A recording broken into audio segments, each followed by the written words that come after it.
Ya, alhamdulillahirrabbilalamin. Assalamualaikum warahmatullahi wabarakatuh. Masih dari Radio JC 107.7 FM, Suara Peradaban Islam Jakarta. Alhamdulillahirrabbilalamin. Senang sekali Bang Dipo Usman kembali hadir menemani ruang dengar Anda Mitra JC dalam program Bincang Sehat kerjasama Radio JC dengan Rumah Sakit Islam Jakarta Sukapura, bekerja sebagai ibadah ihsan dalam pelayanan hari esok harus lebih baik daripada hari ini. Alhamdulillah Bang Dipo Usman di hari Jumat yang penuh dengan barokah, tepatnya pada tanggal 9 Oktober 2020, kita hadir menemani ruang dengar Mitra JIC, dan alhamdulillah kita konsisten di setiap hari Jumatnya, kita selalu menghadirkan satu sajian program yang dapat memberikan edukasi untuk Mitra JIC bagaimana menjaga pola hidup sehat gitu ya, dengan tips-tips yang beraneka ragam.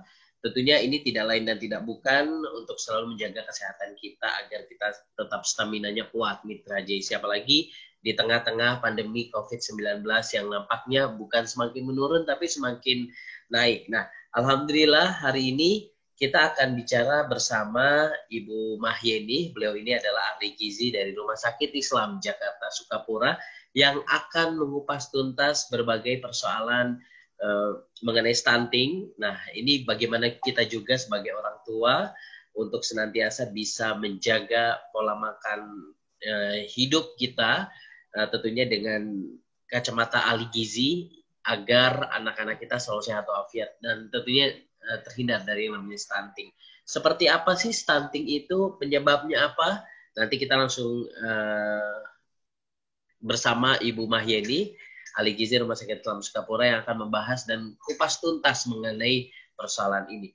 Langsung saja kita akan menyapa Ibu Mahyeni. Assalamualaikum, Bu Mahyeni. Waalaikumsalam, Mas Dipo. Ya, apa kabar Bu Mahyeni, sehat?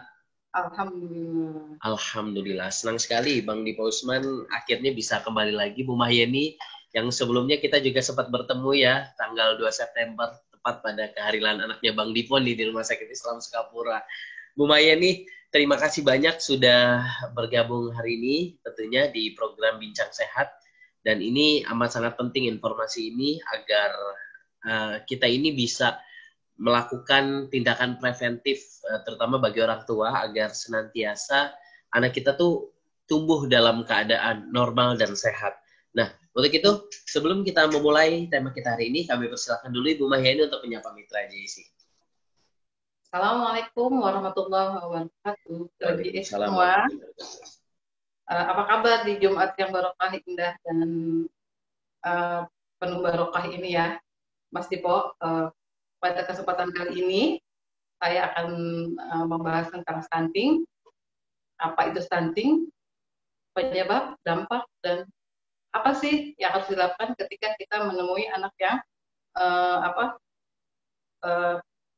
anak yang kena stunting ini, gitu Mas Dipo. Ya baik, hari ini insya Allah kita akan bahas ya dari kacamata ahli gizi ya, sekali lagi ini dari kacamata ahli gizi. Nah, karena ini juga sangat berpengaruh nampaknya, bicara mengenai stunting, bicara juga dengan gizi baik itu orang tua ketika dia mengandung ataupun bagi anak-anak itu sendiri. Nah, Bu Mahyeni, sebelum kita masuk ke tema kita hari ini, boleh dong dijelasin stunting itu apa dan kira-kira penyebabnya apa juga? Apakah menurut ahli gizi itu seperti apa stunting itu sendiri? Apakah memang faktornya hanya berkaitan dengan gizi? Kami persilakan. Ya, baik Mas Flo dan Mitra JSC. Sebelum kita mengupas tuntas masalah stunting, kita harus mengetahui dulu apa itu stunting. Stunting adalah kondisi di mana anak itu tumbuh lebih lambat atau lebih pendek dari anak yang seusianya. Jadi artinya dia lebih pendek dari anak seusianya. Seperti itu Mas Dipo. Penyebabnya banyak ya. Di antaranya adalah kurangnya asupan gizi di 1000 hari pertama. Itu yang harus kita ketahui. 1000 hari pertama itu artinya dari 0 bulan sampai dia berusia 2 tahun. Seperti itu Mas Dipo. Itu penyebabnya. Yang pertama tadi adalah stunting, itu dia adalah kondisi di mana anak kita itu lebih pendek dari anak seusianya. Seperti itu Mas Dipo. Sekarang ini banyak terjadi stunting ya. Penyebabnya adalah banyak, uh, tadi asupan, kemudian juga bisa dari latar belakang keluarga, bisa juga dari sosial ekonomi, dan yang paling terpenting adalah asupan selama 1000 hari pertama dari si anak itu sendiri.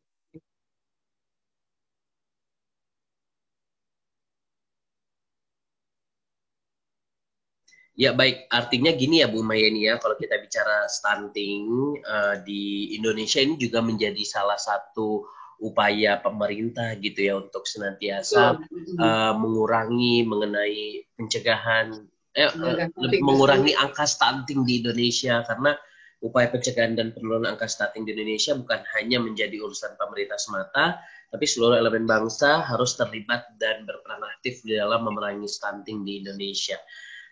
Nah, kalau kita bicara mengenai ahli gizi, boleh disampaikan juga mengenai apa sih penyebab utama gitu stunting di Indonesia? Apakah memang faktor utamanya adalah gizi atau seperti apa, Bu? Tadi saya sudah singgung di awal, itu yang faktor utamanya adalah asupan di 1000 hari pertama pada si anak ini sendiri.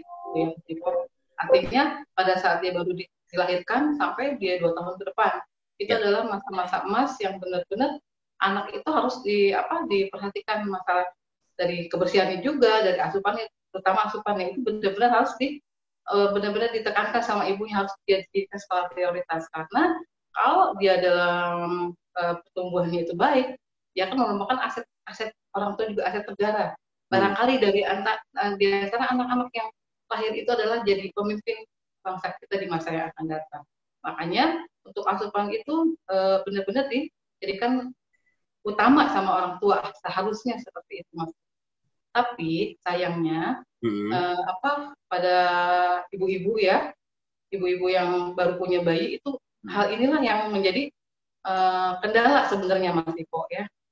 Sebenarnya masalah stunting itu seperti lingkaran setan, Mas Iko. Dan yang harus dipersiapkan dari awal seharusnya itu adalah ketika dari remaja putri itu harus diputus mata rantainya. Ya, artinya asupan si remaja putri itu harus dipersiapkan.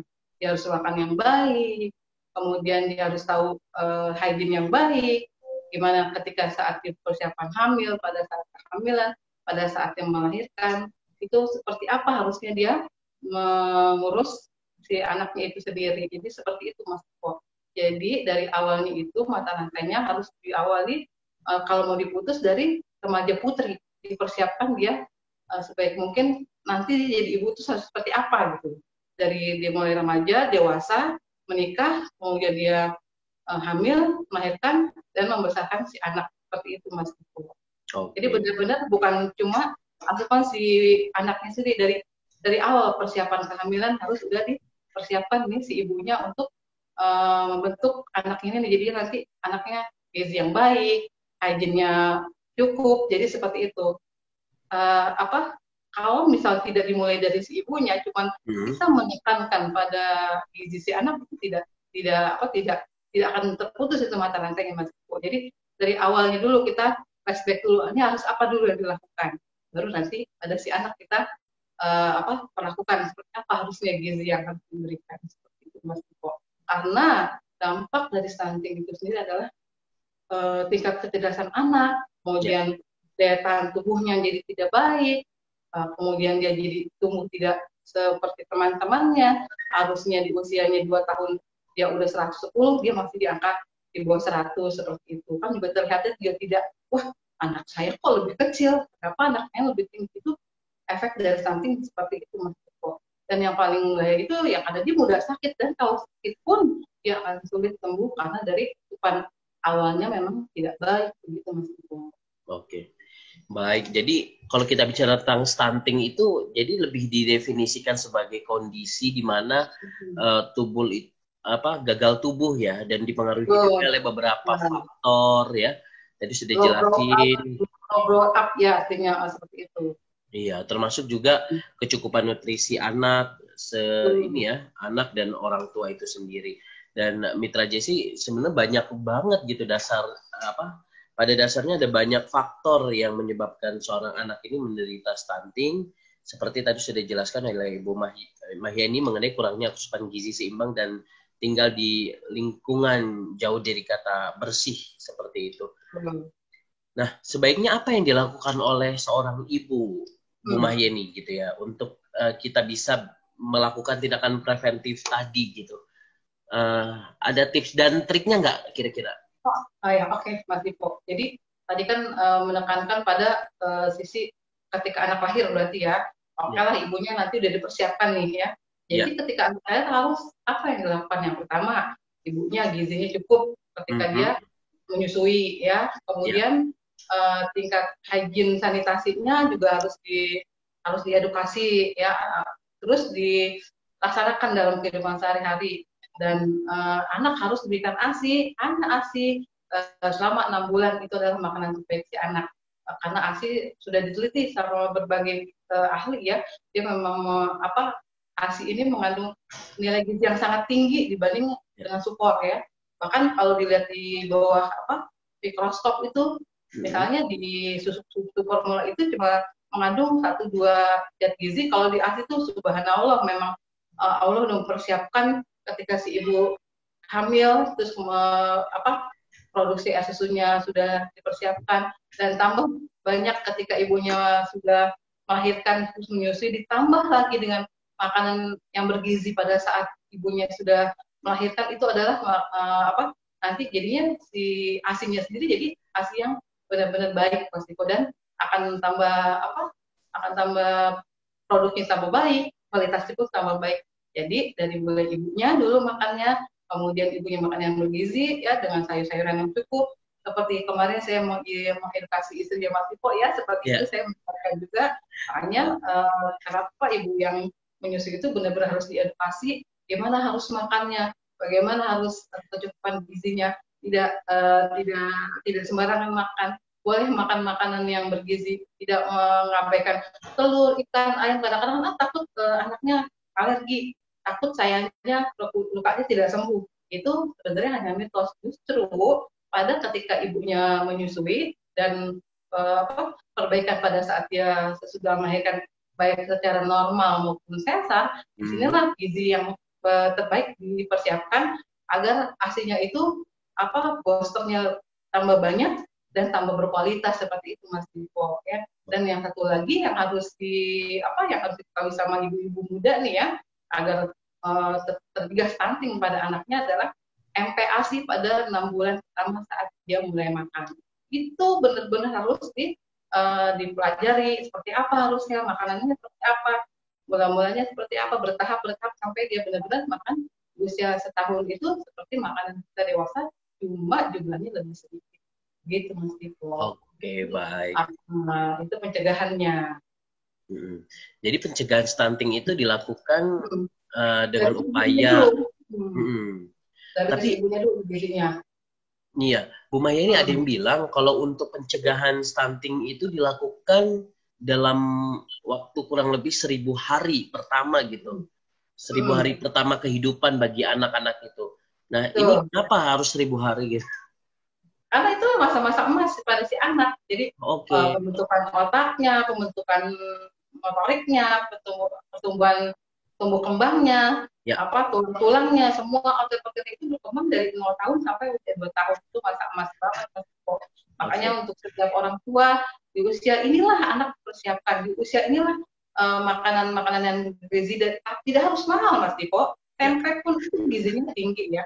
Soalnya anaknya suka telur ya silahkan. Tidak suka kuningnya, tidak suka atau suka putihnya, atau kebalikannya, kita siasati. Jadi ketika kita menjadi seorang ibu itu harus benar-benar kreatif, walaupun makanan sederhana, tapi makanan bergizi akan dikonsumsi sama anak-anak kita. Seperti itu Mas Kosa. Iya, karena sekali lagi ya Bu ya, ini sangat berpengaruh kepada tumbuh kembang bayi. Tumbuh kembang anak, betul. Tumbuh kembang anak gitu ya, bukan bayi lagi. Bukan bayi. Kalau bayi kan 0 sampai dikasih 1 tahun. Nanti ketika bukan menjadi anak balita maksudnya, ya.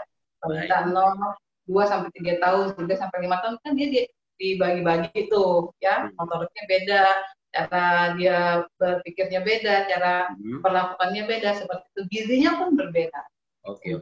Jadi artinya kalau 1000 hari pertama itu kurang lebih berapa bulan tuh Bu Mahya? 0 sampai 24 bulan atau 2 tahun. Oke, Itu oke. yang dititik beratkan di usia itu. Jadi nanti kelihatan tingginya, berat badannya. Dan jangan lupa juga untuk para ibu, kita harus rajin ke puskesmas ya. Itu ditimbang anaknya, diukur tinggi badannya, sesuai tidak dengan batas itu tuh, KFS-nya anak. Ya. Apakah dia di garis hijau, di garis kuning, yang paling berbahaya adalah di garis merah. Itu benar-benar udah masuknya masa kritis pada anak. Itu penanganannya harus benar-benar preventif, benar-benar harus hati-hati ketika dia benar-benar kena gizi buruk, anak itu harus diperlakukannya seperti apa, tidak sembarangan diberikan makan. Ada formula khusus yang harus diberikan ketika anak mengalami gizi buruk itu karena stunting bisa terjadi gizi buruk seperti itu. Oke. Baik, secara tidak langsung ada beberapa pencegahan yang bisa dilakukan oleh seorang ibu. Yang pertama adalah pemberian makan bayi dan anak gitu ya, termasuk ASI eksklusif, makanan pendamping ASI juga yang empasi tadi ya, dan menyusui juga sampai 2 tahun atau lebih. Jadi 6 bulan, yang paling baik itu kan 6 bulan. Ya. 6 bulan pertama 2 tahun itu anjuran dari Quran ya Mas Ibu, sebaiknya sampai 2 tahun diberikan. Artinya ini memang ibu pun harus mempersiapkan diri ya dengan makanan-makanan gizi, tidak makan yang aneh-aneh kayak maksudnya yang pedas sekali, asin sekali, atau makanan junk food, makanan yang bukan yang homemade ya, dibuat sebaiknya ketika seperti itu tahan diri buat para ibu muda benar-benar mengkonsumsi makanan yang hygiene, halal, thayyiban, yang benar-benar sehat, yang porsinya cukup, tidak saya kan menyusui, saya harus makan 2 kali. Bayinya kecil, bukan buat 2 orang makannya, bayinya kecil, yang dipersiapkan pun tidak harus 2 kali. Ujung-ujungnya kalau ibunya berpikir, saya kan menyusui, harusnya 2 kali makannya, nanti yang ada badannya lebar tidak bisa turun kembali itu. Sebenarnya yang ketika ibunya menyusui nih ya, kita membahas itu ya, karena kan berkaitan juga dengan pupuk. Ketika ibunya menyusui, dia makannya itu tambahkan antara 300 sampai 500 gram. Ya, itu berapa sih? Bukan satu porsi, sepertiga porsi dari yang sudah seharusnya gitu. Misalnya 1.700, berarti kan sekitar 3 sampai 400 ya. Yang ditambahkan itu misalnya di nasinya jadi 200 misalnya, atau 150 nanti ditambahkan lagi di lauk pauknya atau di sayurnya seperti itu. Jadi untuk mencukupinya para ibu bukan kita memakan 2 porsi, tapi penambahannya itu hanya sepertiga dari porsi yang seharusnya. Begitu Mas Ibu. Baik. Jadi gitu ya, Mitra Jesi, orang tua harus terlibat aktif dalam mencegah faktor-faktor yang tadi sudah dijelaskan oleh Ibu Maheni, ahli gizi, terutama pada anak ya. Salah satunya adalah mendeteksi juga dengan rutin pemeriksaan ke tempat kesehatan, posyandu ya, atau puskesmas atau layanan kesehatan terdekat.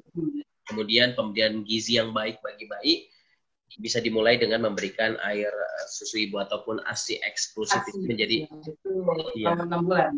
Ya, ASI eksklusif selama 6 bulan itu minimal, dan adapun sampai 2 tahun ini adalah anjuran dari Nabi gitu ya, agama kita.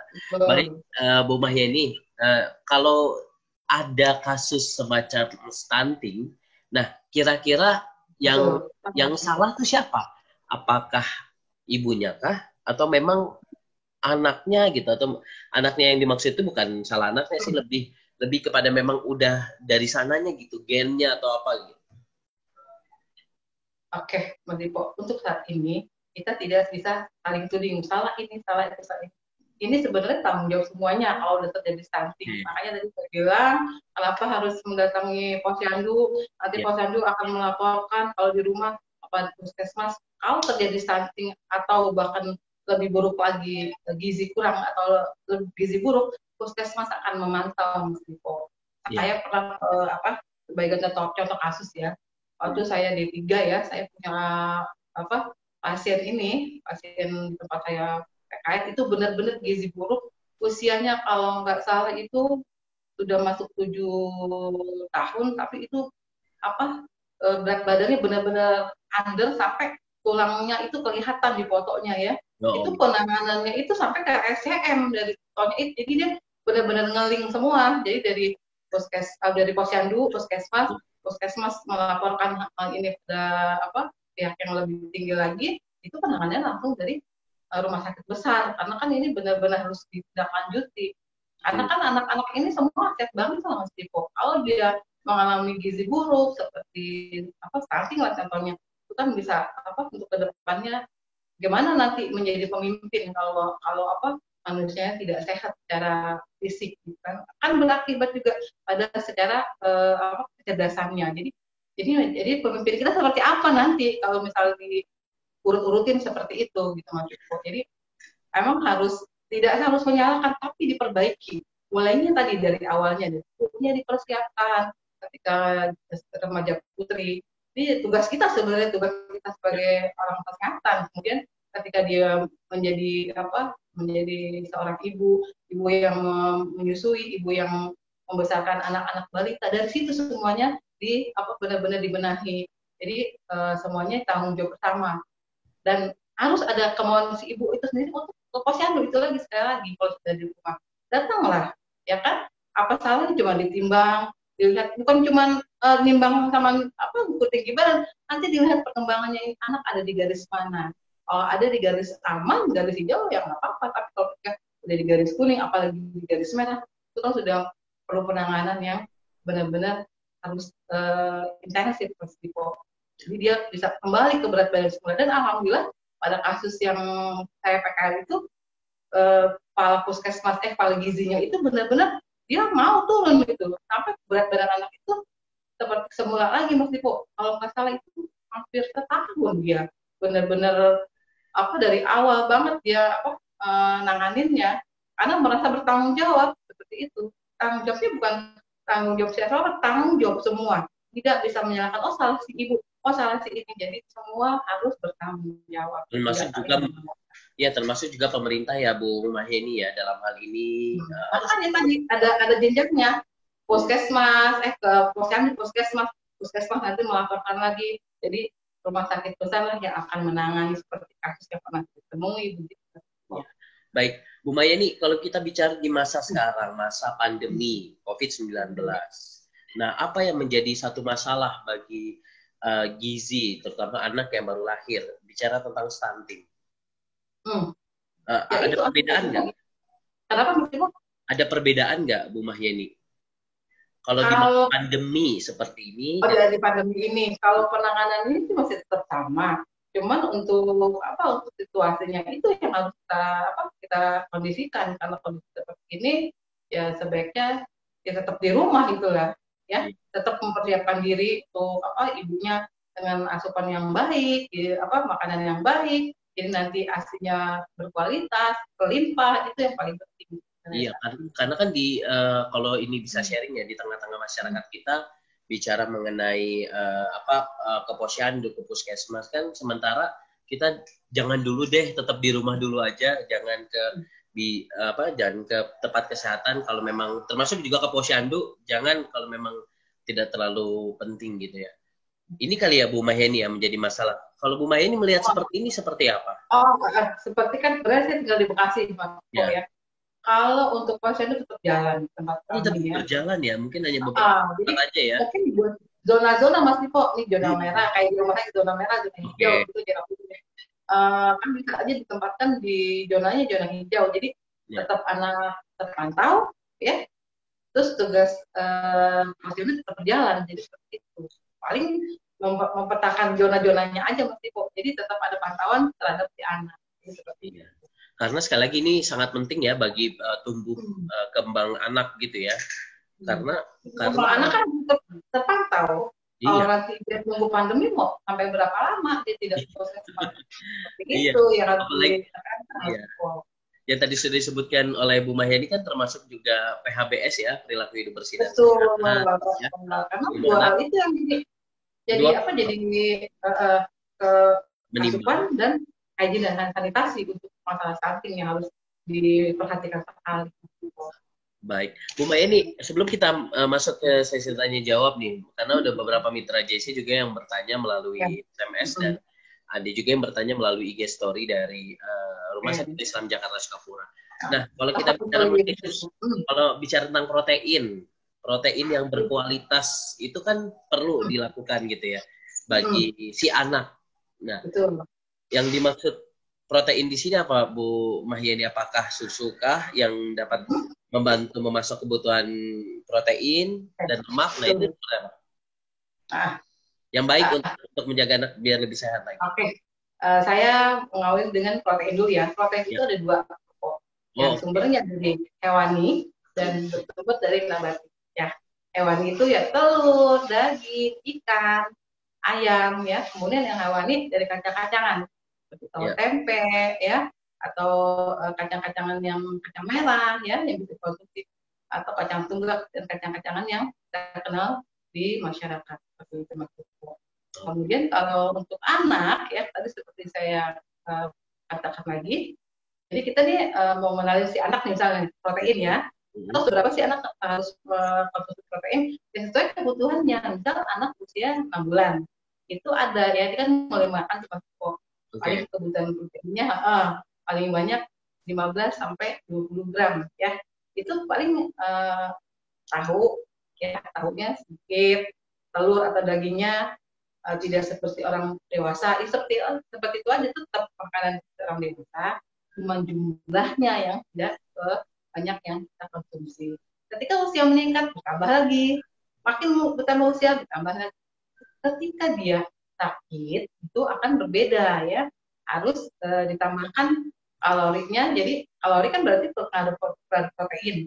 Setiap anak demam itu setiap 1 derajat 13% itu harus ditambahkan kebutuhan kalorinya. Berarti nanti proteinnya bertambah lagi. Misalkan tambahkan dengan putih telur yang dibikin puding, atau putih telur yang dibikin masakan, atau yang dimakan begitu aja ya. Kemudian dulu boleh makan ikan-ikanan ya, atau ada ikan ditambahkan putih telur. Dengan ayam ada putih telur ketika dia sakit, atau dengan mengalami yang tadi kejadian stunting yang mengakibatkan dia gitu dulu. Jadi harus ingat protein itu ada dua, protein nabati dan protein hewan. Ya, seperti itu Mas. Baik, iya jadi itu ya. Kita langsung menjawab insya Allah ya beberapa pertanyaan dari Mitra JIC. Nampaknya sudah mulai ada beberapa mitra yang mengantri bertanya ya. Kita akan menjawab dulu pertanyaan dari IG Story dari Rumah Sakit Islam Jakarta Sukapura. Assalamualaikum Bu Mahyeni, saya Indah Priyana. Saya mau bertanya, saat ini saya sedang hamil. Iya, saat ini saya sedang hamil. Apakah stunting bisa dicegah sejak dalam kandungan? Oke, Mbak. Ya, Assalamualaikum warahmatullahi wabarakatuh. Stunting bisa dicegah bahkan jauh sebelum kehamilan. Ya. Tadi yang seperti saya sebutkan di awal, ketika masih remaja, kemudian menjadi ibu hamil, ibu menyusui, itu dipersiapkan dari sebenarnya jauh dari sebelum kita hamil. Ya. Dengan apa? Ya, dengan makanan-makanan yang bergizi, tidak berlebihan, halalan, thayyibat, beragam. Jadi tidak cuma saya sukanya makannya misalnya wortel aja, sayuran, atau kalau lauk saya sukanya ikan aja. Jadi tetap makanan beragam. Karena makanan beragam itu mengandung zat gizi yang dibutuhkan tubuh dan perkembangan dari tubuh sendiri. Begitu Mas. Oke. Untuk mencegahnya seperti itu ya. Tetap makan makanan yang beragam, karena makanan yang beragam itu kan warnanya makin berbeda warnanya, makin juga beragam juga nilai gizinya dan nilai-nilai yang dikandung dalam makanan itu sendiri. Seperti yang saya ulas dulu, ada yang warnanya hijau, ada yang warnanya ungu, warnanya kuning, warnanya merah. Setiap zat gizi itu dibutuhkan tubuh, apalagi buat orang hamil. Ya, Mas Diko. Baik, terima kasih untuk Indah Priyana yang sudah bergabung hari ini. Kita juga akan menjawab ada beberapa pertanyaan juga melalui inbox Facebook Radio JIC. Dokter, mungkin ini ada pertanyaan menyebutkan nama merek dari produk ya. Jadi saya mengistilahkan saja gitu ya. Baik, Assalamualaikum, saya Farhan. Kemarin ibu saya sakit demam ringan. Lalu saya membelikan ibu saya susu UHT Indomilk biar ibunya makin bagus. Namun ibu saya menolak karena ia lebih suka dengan susu beruang. Susu beruang. Susu Beruang. beri Susunya kayak ya, beruang ya. susu beruang Beer Brown.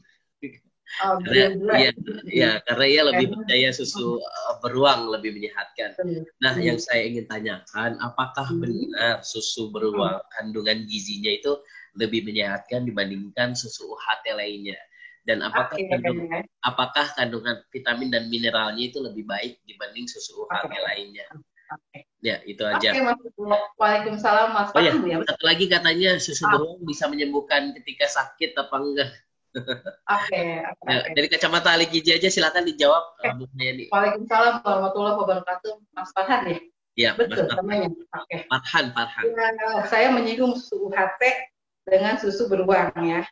Sekedar mengetahui aja, UHT itu adalah artinya use high temperature. Artinya susu UHT itu diproduksi dengan temperatur yang tinggi. Ya. Di pabrikannya terjadinya susu UHT itu dia diproduksi dengan use high temperature. Artinya itu dipanaskan dengan suhu yang tinggi, tapi tidak merusak protein dari susu itu sendiri, ya. Padahal kalau kita mau tahu protein susu itu akan hilang pada suhu di atas 76 derajat Celcius. Jadi kalau kita pada semua mitra GSI yang suka buat susu harus diperhatikan suhu susu ketika kita membuat susu harus ada di suhu 76 derajat Celcius. Untuk mudahnya nih, kalau saya suka ngasih tahu seperti ini, masak air sampai mendidih, hilangkan uap panasnya, baru dimasukkan susunya. Itu insya Allah itu ada di suhu. Atau kalau kita mau benar-benar yakin susu itu ada di 76 derajat, pakailah termometer yang buat masakan. Itu akan terlihat, oh angkanya sekian, di bawah itu masih apa, tapi jangan sampai di atas itu. Karena kenapa? Kalau kita minum susu di atas 76 derajat Celcius, itu ya Mas Ko ya, itu artinya kita percuma aja seperti minum air, nilai proteinnya akan rusak karena suhu yang tinggi. Seperti itu ya. Jadi susu UHT. Kemudian kalau susu beruang tadi ya, susu beruang itu adalah susu murni ya. Benar-benar susu murni yang dikemas. Jadi nilai protein itu masih belum ditambahkan. Bisa aja susu UHT difortifikasi. Fortifikasi itu artinya ditambahkan Mas Ko. Ada susu-susu anak contoh ya. Ada vitamin A, ada ada vitamin D-nya, ada nilai-nilai gizi yang ada di susu formula itulah ya. Kalau di susu beruang ini benar-benar susu murni ya. Jadi proteinnya benar-benar protein yang pure yang ada di susu beruang itu. Memang sebagian orang percaya untuk susu beruang ini untuk proses penyembuhan memang dia memang susu murni, dan susu murni itu memang baik karena dia tidak ditambahkan zat-zat lain, dan pada proses pemrosesannya itu tidak menggunakan high temperature seperti itu Mas Diko. Jadi kalau memang kita mau menggunakan pada saat sakit, ya kalau saya ya sama lebih memilih susu beruang. Tapi ada tapinya Mas Diko. Kalau melihat kemasan, kita harus perhatikan dulu apakah tadi ibunya kalau nggak salah ya Mas Diko ya sakit. Ibu apa anak? Ibunya apa anaknya? Ibunya hanya demam. Ibunya. Oh, ibunya hanya demam. Untuk ya benar ibunya, berarti saya tidak salah mendengar. Kita harus dilihat dulu ingredientnya. Apakah ada natrium atau sodium ya, nama lain dari garam. Apakah ibunya Mas Farah tadi menderita hipertensi, itu harus perhatikan.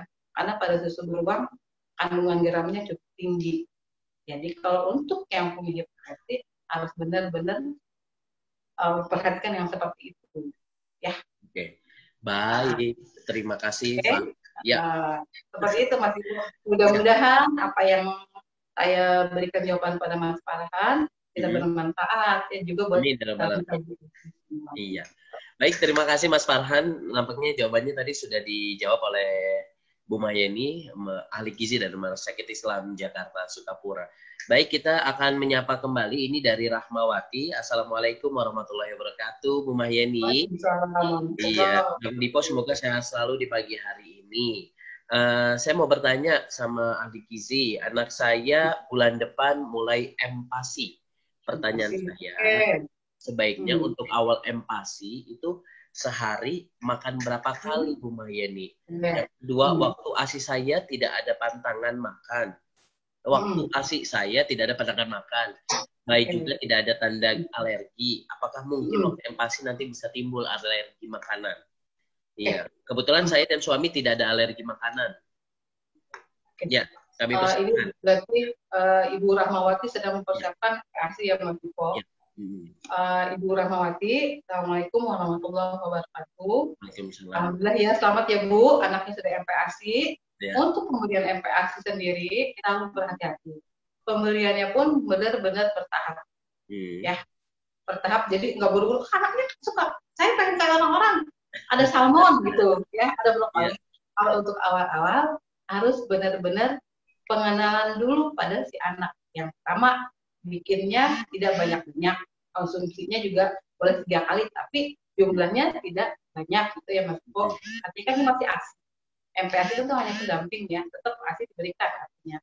Jadi buat awal-awal dia tepung beras aja, kayak susu boleh ya, tepung beras itu boleh diberikan 3 kali. Untuk awal-awal pengenalan garam dan gula itu benar-benar harus diperhatikan. Jangan dulu pelan-pelan pemberiannya. Jadi benar-benar makanan yang pure gitu ya. Jadi dari susu, tepung beras seperti itu aja. Boleh diberikan 3 kali ya Bu. Nanti pelan-pelan seiring usianya boleh ditambahkan. Tapi awal-awal paling tepung beras sama susu. Nanti tambah bulan, Bu juga bisa lihat di referensi ya.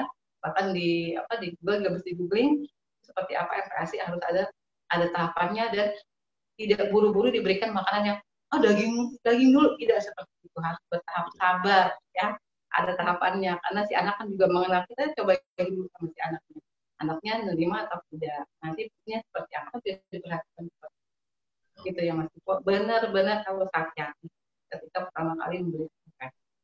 Oke. Seperti itu Mas Diko. Baik, pertanyaan kedua silakan Bu Mahyeni, apakah dia tidak memiliki alergi makanan gitu, suami dan istri. Nah, apakah nanti akan memiliki alergi makanan juga nih bagi si anak tersebut selain ASI? Karena kan tadi ada pemberian susu supor ya, bisa buat penambahan yang di susu bayinya. Kan ada juga anak-anak yang rentan terhadap protein susu, ya. Artinya dia bisa tiba-tiba kok anaknya jadi buang-buang air, jadi diare. Terus perhatikan kenapa sebabnya. Jadi dia alergi susu. Ada banyak anak-anak yang alergi susu. Terus gimana triknya kalau dia alergi susu? Kita diberikan susu yang berbahan dari kedelai soya. Artinya kan ada tuh udah ada produk dari produk susu tertentu yang soya, susunya dari soya atau kedelai, itu boleh diberikan. Kalau dia alergi susu atau nanti dia alergi telur, bisa diganti dengan makanan yang lain kalau dia sudah dikasih telur. Pada anak bisa terjadi alergi. Walaupun orang tua itu tidak ya, baik. Kita akan menyapa kembali, ada beberapa mitra JC yang bergabung. Terima kasih juga Ibu Rahmawati yang sudah bergabung hari ini. Kemudian ada Mamah Irfan. Assalamualaikum warahmatullahi wabarakatuh. Waalaikumsalam warahmatullahi wabarakatuh. Bang Dipo dan Bu Mahyeni, saya mau bertanya. Permen vitamin seperti Cerebrofort Gumi beneran bagus gak untuk anak 2 tahun? Saya mau kasih ke anak, tapi masih ragu. Takutnya kandungan isinya lebih banyak permennya daripada vitaminnya itu sendiri. Nah, pemilihan vitamin yang bagus untuk anak 2 tahun, apa Bu Mahyeni? Terima kasih. Oke. Sebelumnya, Bu, saya mau nanya dulu, anaknya makannya baik tidak? Nah, itu kan yang harus dipertanyakan Mas Diko. Kalau makanannya baik, kandungan gizinya cukup, suplemen itu diperlukan hanya sekali-sekali. Lebih baik yang dari alam aja, ya kan? Nah, tadi saya bilang yang tadi yang pernah menanyakan kan, makanan itu kan beragam. Jadi ada dari yang vitamin sayuran berwarna ini atau buah yang warna merah atau yang orange, itu kan masing-masing punya kelebihan sendiri. Kalau dia asupannya baik, asupannya cukup, suplemen itu diperlukan sekali-kali aja. Kenapa harus pakai suplemen kalau yang dari alam bisa? Saya menyerahkan pada ibu ya. Kalau saya brofit itu cerebral, berarti dia lebih ke ininya otak biasanya ya. Cerebral otak. Jadi kalau memang mau menggunakan silakan, tapi kalau saya menyarankan kalau memang asupan sudah cukup ada di makanannya terus disempurnakan dengan susu, sebaiknya suplemen itu diperlukan hanya benar-benar sekali-sekali aja. Seperti itu. Oke. Baik. Sudah cukup, Bu Maini ya? Ya, itu. Jadi, tapi dipulangkan lagi sama Ibu siapa tadi? Rama ya? Iya. Ibu Rahmawati, silakan kalau mau memberikan. Tapi tadi Mama Irfan. Oh, Mama Irfan, masalah ya. Ya, maaf Mama Irfan. Artinya kalau makanannya cukup, ada susunya, terus makanannya juga beragam, buah-buahan juga beragam, sayuran beragam, sebaiknya diberikan benar-benar saat yang dibutuhkan aja, tidak setiap hari diberikan. Seperti itu. Iya. Baik, terima kasih Bu Mahyeni. Mungkin ini pertanyaan terakhir dari Ibu Ulfa. Assalamualaikum warahmatullahi wabarakatuh. Selamat pagi, Bang Dipo Usman. Iya, saya mau konsultasi dong. Anak saya tanggal 14 Oktober besok itu 1 tahun. Selamat ya Bu. Iya, tapi mulai dari empasi 6 bulan sampai sekarang dia susah sekali makan. Segala makanan sudah saya coba suapkan, mulai dari yang dibeli sampai yang saya bikin sendiri dan berbagai macam, tapi tetap saja tidak mau makan. Nah, kadang sudah masuk ke dalam mulut, tapi malah dikeluarin lagi. Sekarang masih benar-benar cuma ASI yang saya andalkan. Nah, minta tolong Bu Mahyeni apa yang harus saya lakukan? Cara mengatasi bayi yang susah makan gitu. Iya kan, ini Bu, siapa namanya? Siapa? Pak Dipo. Ibu siapa tadi? Ibu Ulfa. Oh, Bu Ulfa. Ketika kita mempersiapkan anak untuk makan, ya, padahal waktu MPASI dia tidak mau makan lah istilahnya ya. Kita lihat dulu itu apa makanan kan anak, kita bisa lihat dia suka atau tidak ya, ketika kita memberikan.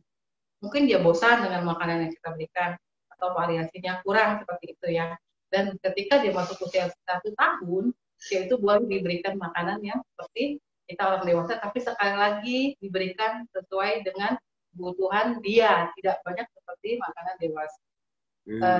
Kalau trik dari saya untuk supaya anak mau makan, dudukkan dia di kursi makan, tidak berjalan-jalan ya, pada saat jam-jam makan dengan makanannya ya, akan disuapin atau dimakan sendiri, dan usahakan beragam. Nanti ternyata dia menu mana yang dia suka, makanan mana yang dia suka, itu yang akan diberikan gitu. Ya barangkali ya waktu MPASI dia tidak suka bahan yang dia tidak suka atau cara masaknya tidak suka. Anak-anak sebenarnya dia ada suka tidak suka juga, cuma kan dia belum bisa bicara. Jadi nanti kalau dia udah masuk 1 tahun, dudukkanlah dia di jam-jam makan dengan makanan lengkap, tapi dulu sesuai ukuran anak ya. Nanti kan bisa dilihat dia mau makan atau tidak. Apakah ibu mau belajar dia makan sendiri atau ibu pamit, itu bisa seperti itu.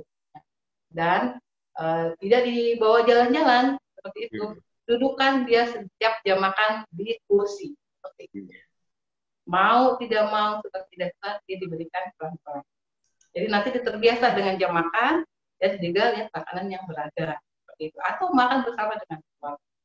Barangkali bisa bikin dia mau makan, semangat makan. Mas Dipo, itu trik dari saya. Untuk supaya seperti itu mudah-mudahan berhasil ya. Dan harus kreatif. Kalau punya anak kecil itu, misalnya dia tidak suka, tadi saya bilang, dia tidak suka kuning telur atau kuning telur, buatlah dadar. Atau dia tidak suka sayur, masukkanlah sayuran di dalam dadar. Atau dia tidak suka buah, masukkanlah buah itu dalam puding. Biasanya anak-anak suka telur dan puding pada umumnya seperti itu. Oke, baik. Terima kasih Bu Mahyeni. Juga buat Mitra JC sudah bergabung hari ini. Hari ini cukup banyak interaktif dari Mitra JC karena ini sangat amat penting ya bagi kesehatan bayi gitu, kesehatan anak gitu. Kalau kita bicara tentang anak, udah disampaikan oleh Dokter Dian beberapa minggu yang lalu, usia anak itu dari 0 tahun sampai 18 tahun ya. Artinya anak ya. Iya. Tapi mas adalah 0 sampai 5 tahun. Anak itu anak 0 sampai 8 tahun. Masih Betul. Jadi kalau bicara tentang stunting yang dimaksud tadi Bu Mahyeni itu betul-betul tuh 1000 hari bagi anak itu harus betul-betul diperhatikan, mulai dari gizinya, mulai dari makanan asupannya, proteinnya. hewaninya itu harus diperhatikan agar yang pasti terhindar namanya stunting. Karena persoalan stunting ini bukan hanya persoalan yang remeh-temeh. Ini stunting di angka di Indonesia sudah cukup tinggi ya. Prevalensinya tinggi sekali di Indonesia, termasuk tinggi. Untuk itu kita bisa melakukan tindakan preventif, melakukan bersih-bersih gitu ya, menerapkan perilaku hidup bersih dan sehat. Bu Mayani, ini karena terakhir, boleh kesimpulan tema kita hari ini mengenai tema mencegah stunting di masa pandemi. Baiklah, minta diisi semua. Untuk materi yang kali ini, masalah stunting, kenali apa itu stunting, kemudian harus tahu penyebabnya, ya. Kemudian harus tahu dampaknya, seperti yang tadi saya kemukakan di awal, kemudian cari tahu penyelesaiannya, ya. Yang paling penting adalah penyelesaiannya. Dan tahu stunting itu kan adalah kondisi anak lebih pendek dari anak yang selain dia gitu ya, maksudnya anak kita lebih kecil dari anak yang ada di sekitaran kita gitu ya. Kemudian kita kenali penyebabnya, ya, dampak-dampaknya. Tadi kan dia lebih pendek, mudah sakit, kalau sakit bisa sembuh, tingkat kecerdasannya pun lebih rendah daripada anak-anak yang normal. Kemudian tadi yang harus diperhatikan adalah 1000 hari pertama dari mulai 0 bulan sampai 2 tahun. Kemudian pencegahannya apa? Itu kan gizi ibunya, ya, pada saat kehamilan, pada saat menyusui, ya. Kemudian ASI 6 bulan eksklusif 6 bulan dan MPASI yang dipersiapkan. Itulah rangkaian dari cerita stunting hari ini. Gitu, Mas. Bahasan stunting kita. Baik. Terima kasih Bu Mahyeni yang pastinya bahwa stunting yang tadi sudah dimaksudkan oleh Bu Mahyeni ini adalah permasalahan multidimensional ya, sehingga penuntasannya itu membutuhkan kerjasama lintas sektor baik antara lembaga pemerintah, tenaga kesehatan, organisasi masyarakat, pihak swasta, dan tentunya warga masyarakat. Tanpa kepedulian bersama, dampaknya akan mengancam kualitas sumber daya manusia di Indonesia di masa yang akan datang. Terima kasih banyak sudah memotivasi, memberikan inspirasi juga buat kita semua. Akhirnya kita sadar bahwa betapa pentingnya untuk mengatur pola makan hidup yang sehat gitu ya, gizi kita agar kita juga senantiasa hidup dalam keadaan sehat. Karena hampir setiap hari kita makan gitu ya Bu Mayani ya, ini jadi sangat berpengaruh terhadap kualitas hidup kita. Bu Mayani, kalau teman-teman nih pengen konsultasi sama Bu Mayani, itu bisa nggak Bu? Teman-teman yang mana nih Mas Dipo? Misal Mitra JSC gitu, Mitra JSC. Oh gitu, boleh, ya. Oke. Bagi Mitra JSC yang mau berkonsultasi gizi, apakah gizi dewasa atau anak, bisa datang ke klinik kami di Rumah Sakit Islam Jakarta Sukapura, diterima waktunya itu dari Senin sampai hari Jumat antara jam 8 sampai jam 1 siang. Silakan datang ke klinik kami. Jangan lupa kami juga punya pelayanan senam hamil ya. Untuk pada saat ini pada masa pandemi ada rapid test, bahkan untuk swab pun kami menyiapkan pelayanan tersebut. Iya. Saya dari Salfok sama yang belakang Bu Mayani itu nggak bergerak-bergerak orangnya ya? Oh ya. Iya, seakan-akan seperti nyata Bu Mayani ya, saat ini berada di ruang senam hamil ya. Baik. Jadi Bu Mayani juga berada di tepatnya di ruang Al-Adawiyah ya. Jadi buat Mitra JSC ini sangat berkaitan juga dengan Anda yang ingin melahirkan gitu ya, ingin bersalin di Rumah Sakit Islam Sukapura. Insya Allah Al-Adawiyah menjadi salah satu solusi buat Mitra JSC, efektif, efisien, baru enak juga pelayanannya Islami, dan tentunya ini betul-betul Bang Dipo rasakan ketika berada di sana ya. Pokoknya Mitra JSC, untuk Anda yang ingin konsultasi lebih jauh lagi ke Bu Mahyeni ataupun ke Rumah Sakit Islam Jakarta Sukapura, silakan datang aja di Rumah Sakit Islam Jakarta Sukapura, Jalan Tipar Cakung nomor 5 Sukapura, Jakarta Utara. Dan jangan lupa untuk invite follow Instagramnya RSIJ Sukapura dan Facebook juga RSIJ Sukapura. Nanti di situ ada beberapa informasi mulai dari jadwal dokter dan program-program lainnya. Ada untuk senior klub gitu, MSI. Oh ya, saya lupa menyebutkan. Ya, itu juga ada senior care. Silakan datang ke klinik kami. Akan diberikan pelayanan untuk apa? Orang-orang yang usia lanjut, ya, bisa tetap berkarya, tetap ceria, ya. Silakan datang ke klinik kami di MSD. Semangat ya Bu Mayani ya, insya Allah kita tetap siap. Tetap memberikan sugesti positif untuk kita semua ya. Baik, saatnya Bang Dipo Usman pamit undur diri dari ruang dengar Anda. Insya Allah kita akan ketemu lagi setiap hari Jumat dari pukul 9 sampai pukul 10 waktu Indonesia Barat. Bila taufik wal hidayah. Wassalamualaikum warahmatullahi wabarakatuh. Terima kasih Bu Mayani. Sama-sama Mas Dipo.